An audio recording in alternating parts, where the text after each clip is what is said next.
नमस्कार। Lucky institute of professional studies के YouTube channel पर आपका स्वागत है। पिछले वीडियो में हमने भारतीय संविधान की प्रस्तावना के कुछ महत्वपूर्ण अवधारणाओं के बारे में चर्चा की थी। उसी क्रम में आगे बढ़ते हुए आज कुछ और महत्वपूर्ण अवधारणाओं पर हम बातचीत करेंगे। आप जैसा कि पैनल पर देख सकते हैं, स्वतंत्रता का लिखा हुआ है। स्वतंत्रता का मतलब होता है लिबर्टी।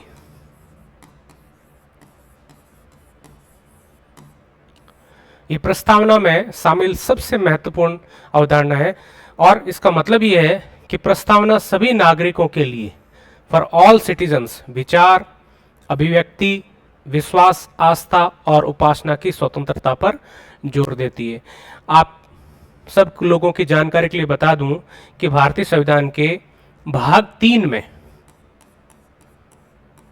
तीन में जो मूल अधिकार दिए गए हैं, उन मूल अधिकारों में भी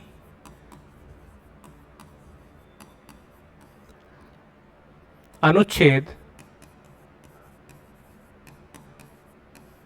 19 से लेकर 22 तक स्वतंत्रता के बारे में बात की गई है और 25 से लेकर 28 तक अनुच्छेद में धार्मिक स्वतंत्रता के बारे में बात की गई है।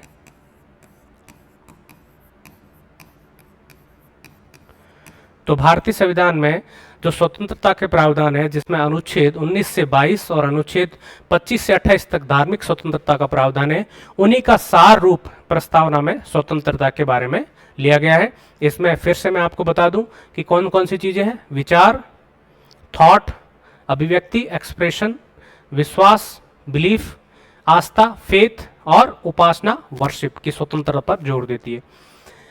ये किसी भी प्रकार के उत्पीड़न के खिलाफ व्यक्तिगत स्वतंत्रता की सुरक्षा सुनिश्चित करता है। आर्टिकल 21 सबसे महत्वपूर्ण आर्टिकल संविधान का, आर्टिकल 21 लाइफ और लिबर्टी की प्रोटेक्शन के बारे में कहता है, बातचीत करता है। उसी में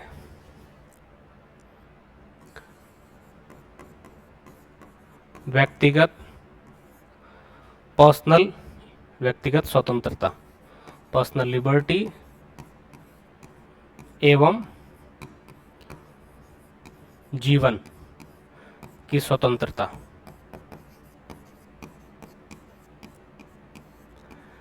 आप लोगों को ये पता होगा कि हाल ही में 2017 में माननीय उच्चतम न्यायालय ने आर्टिकल 21 का विस्तार करते हुए जो निजता का अधिकार है, राइट टू प्राइवेसी, उसको भी स्वतंत्रता के अधिकार में शामिल माना है। आगे बढ़ते हुए, स्वतंत्रता किसी भी समाज के लिए क्यों महत्वपूर्ण है, तो उसका एक कारण दिया गया है कि एक लोकतांत्रिक समाज के कामकाज के लिए आधारभूत है, जो विविधता, डाइवर्सिटी और बहुलवाद, प्लूरलिज्म। जैसे हमारे भारत के बारे में कहा जाता है कि विविधता में एकता है, डाइवर्सिटी और प्लूरलिज्म। प्लूरलिज्म का मतलब होता है कि सभी समाज, सभी वर्ग, सभी धर्म, सभी एक साथ मिलजुल के रहे और राष्ट्रीय एकता में योगदान दें। तो उसके लिए क्या जरूरी है? स्वतंत्रता जरूरी है, जो भारतीय संविधान के प्रस्तावना में दी गई है। आगे बढ़ते हैं। इसके बाद है समानता, इक्वलिटी। जितनी स्वतंत्रता महत्वपूर्ण है, उतनी समानता भी महत्वपूर्ण है। अब प्रस्तावना में किस प्रकार की समानता की बात की गई है? एक तो समान स्थिति की समानता, equality of status,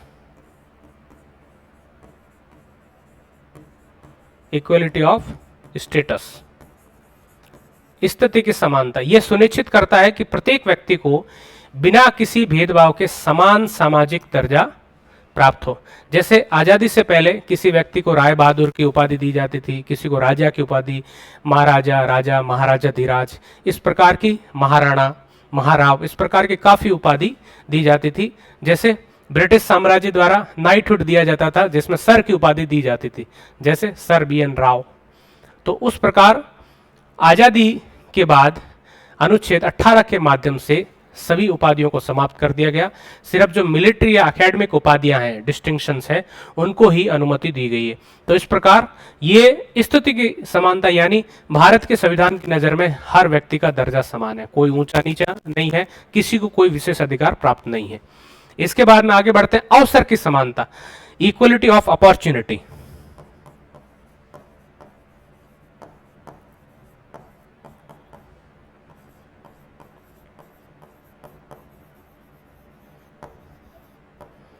equality of opportunity, अब अपॉर्चुनिटी किस बात की?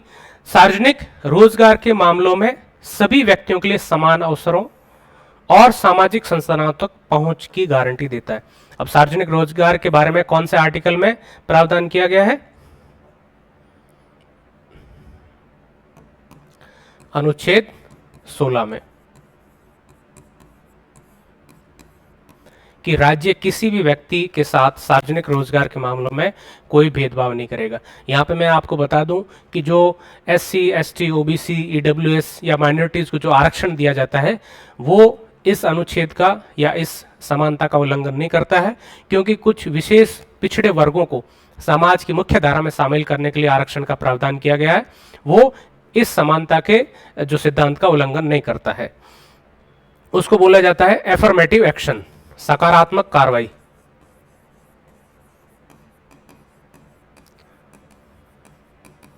कि राज्य द्वारा सकारात्मक कार्रवाई करके कुछ वंचित वर्गों को समाज में मुख्य धारा में शामिल करने और शासन एवं सरकार में, रोजगार में उनका प्रतिनिधित्व सुनिश्चित करने के लिए आरक्षण दिया जाता है, जो समानता के सिद्धांत का उल्लंघन नहीं करता बल्कि समाज में समानता को बढ़ाता है। गैर भेदभाव, सबसे महत्वपूर्ण, धर्म, नस्ल, जाति, लिंग और जन्म स्थान के आधार पर भेदभाव को रोकता है। यह सबसे महत्वपूर्ण, और इसके लिए जो संबंधित अनुच्छेद है वो कौन सा है?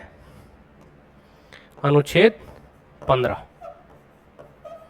आर्टिकल 15, जिसमें स्पष्ट रूप से इन आधारों पर religion, race, caste, sex and place of birth के आधार पे डिस्क्रिमिनेशन को रोकने का प्रावधान किया गया।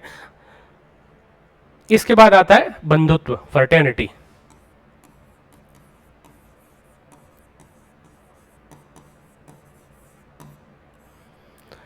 बंधुत्व राष्ट्रीय एकता पर जोर देता है और नागरिकों के बीच भाईचारे की भावना को बढ़ावा देता है, ताकि प्रत्येक व्यक्ति की गरिमा और राष्ट्र की एकता एवं अखंडता सुनिश्चित हो सके।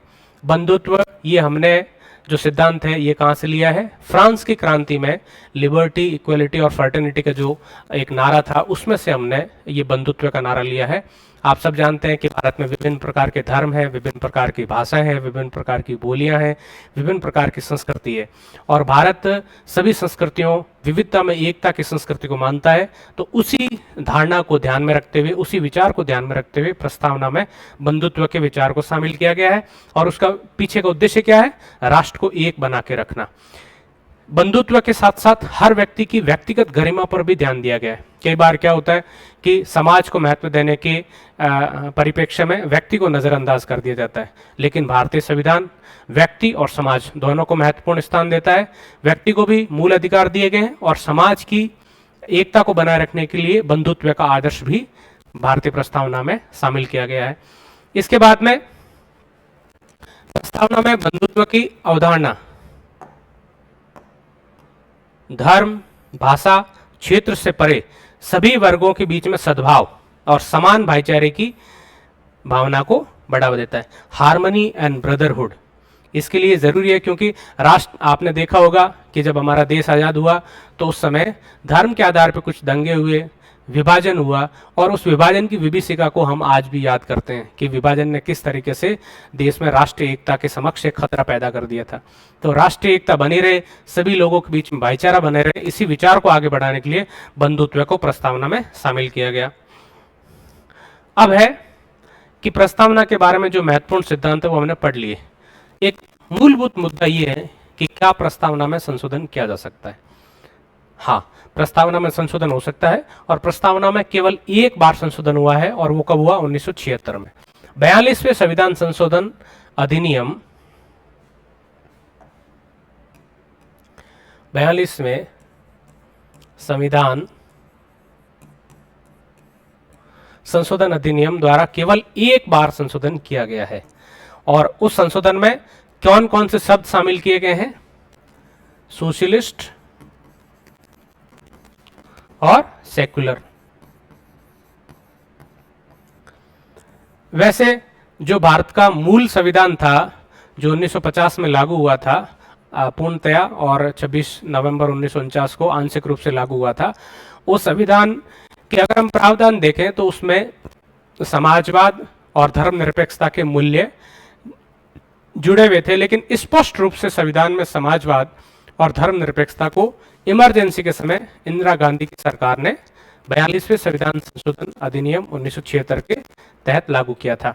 आप सब लोगों की जानकारी के लिए बता दूं कि 42वां संविधान संशोधन अधिनियम को मिनी कॉन्स्टिट्यूशन के रूप में भी जाना जाता है, क्योंकि इसके माध्यम से उस समय की सरकार ने संविधान में आमूलचूल परिवर्तन लाने की कोशिश की थी। समाजवादी और धर्मनिरपेक्षता का क्या मतलब होता है, हम जो इसी वीडियो और जो पिछला वीडियो उसमें डिस्कस कर चुके हैं। इसमें राष्ट्रीय अखंडता और एकता पर जोर देने के लिए अखंडता शब्द को भी जोड़ा गया। अखंडता मतलब इंटीग्रिटी। अखंडता का मतलब यह होता है कि टूटे नहीं, एक साथ रहे, एक भाग के रूप में रहे। आप सब जानते हैं कि 1976 में देश में इमरजेंसी चल रही थी। जून 1975 में इंदिरा गांधी सरकार द्वारा देश में इमरजेंसी लागू कर दी गई थी, और उसी समय सरकार को राष्ट्रीय एकता के समक्ष खतरा महसूस हुआ, और उस खतरे से निपटने के लिए और राष्ट्र में एकता बनाए रखने के लिए और राष्ट्र टूटे नहीं, विभिन्न धर्मों के आधार पे, विभिन्न राजनीतिक विचारधाराओं के आधार पे देश में विखंडन नहीं हो जाए, इससे बचने के लिए संविधान में इंटीग्रिटी शब्द को एकता के साथ जोड़ा गया। National unity and integrity. ये संशोधन आपातकाल के दौरान किए गए व्यापक परिवर्तनों का हिस्सा था। आगे बढ़ते हैं। अब एक महत्वपूर्ण प्रश्न ये आता है कि क्या प्रस्तावना संविधान का भाग है या नहीं। यदि यदि प्रस्तावना संविधान का भाग है तो इसमें संशोधन किया जा सकता है। इसी बारे में माननीय उच्चतम न्यायालय ने एक केस है, बहुत ही महत्वपूर्ण केस, बेरूबरी यूनियन मामला 1960 में शुरू में यह माना था कि प्रस्तावना संविधान का हिस्सा नहीं है। क्या माना था शुरुआत में? बेरूबरी यूनियन मामले में यह माना कि प्रस्तावना संविधान का हिस्सा नहीं है, लेकिन अपने एक बहुत ही महत्वपूर्ण मामले 1973 में केशवानंद भारती मामले में सुप्रीम कोर्ट ने अपने बेरूबरी यूनियन मामले में दिए गए निर्णय को ओवररूल करते हुए ये माना कि पिछले फैसले को खारिज करते हुए प्रस्तावना को संविधान का अभिन्न अंग and integral part of the constitution माना। प्रस्तावना संविधान के इरादे और सिद्धांतों को दर्शाती है, जो इसकी व्याख्या का मार्गदर्शन करती है। आप सब लोगों को जानकारी होगी कि जब भी संविधान के किसी प्रावधान की व्याख्या का प्रश्न खड़ा होता है तो माननीय उच्चतम न्यायालय को संविधान की व्याख्या का अधिकार दिया गया है, और जब माननीय उच्चतम न्यायालय संविधान के किसी प्रावधान की व्याख्या करता है तो वो ये देखता है कि क्या वो प्रावधान संवैधानिक है, अवैधानिक है, संविधान के किस प्रावधान को लागू करने के लिए उस प्रावधान को जोड़ा जा रहा है या उसको हटाया जा रहा है, और उस व्याख्या के दौरान अपने मार्गदर्शन के लिए वो प्रस्तावना में जो भी शब्द शामिल किए गए हैं उनका सहारा लेता है। तो भारतीय उच्चतम न्यायालय ने प्रस्तावना को संविधान का अभिन्न अंग माना है।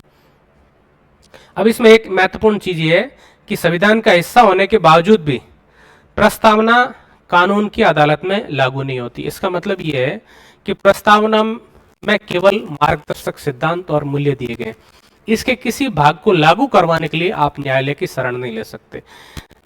ये नॉन जस्टिफिएबल है।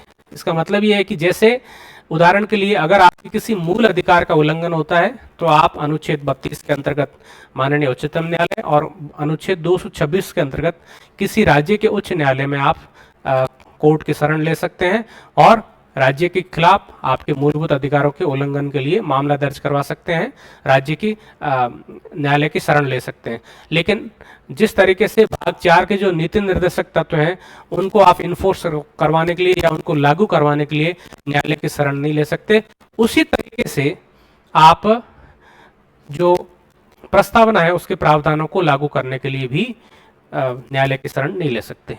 तो इस तरीके से हमने ये देखा कि दो वीडियो में, पिछले वीडियो में और इस वीडियो में हमने ये देखा कि भारतीय संविधान की प्रस्तावना का संक्षिप्त इतिहास क्या है, इसका संक्षिप्त परिचय क्या है, किन किन लोगों ने संविधान की प्रस्तावना के बारे में महत्वपूर्ण टिप्पणी की है, और संविधान की प्रस्तावना की जो महत्वपूर्ण अवधारणाएं हैं जैसे स्वतंत्रता हो गई, समानता हो गई, धर्मनिरपेक्षता, समाजवाद, संप्रभुता, इन सब के बारे में विस्तार से हमने इस वीडियो में चर्चा की है। इसलिए मैं आप सब लोगों को धन्यवाद देता हूं कि आप इस वीडियो के दौरान जुड़े रहें और आपने इस वीडियो को देखा। इसी प्रकार के भारतीय राज्य व्यवस्था और राजनीति विज्ञान से संबंधित अन्य जो विषय हैं उस पर भी समय समय पर इस यूट्यूब चैनल पे आपको वीडियोस मिलते रहेंगे। आप अपना सहयोग और विश्वास इसी प्रकार बनाए रखें। धन्यवाद। अगर आपने इस चैनल को अभी तक सब्सक्राइब नहीं किया है तो ज़रूर करें और इस वीडियो को लाइक भी करें। धन्यवाद।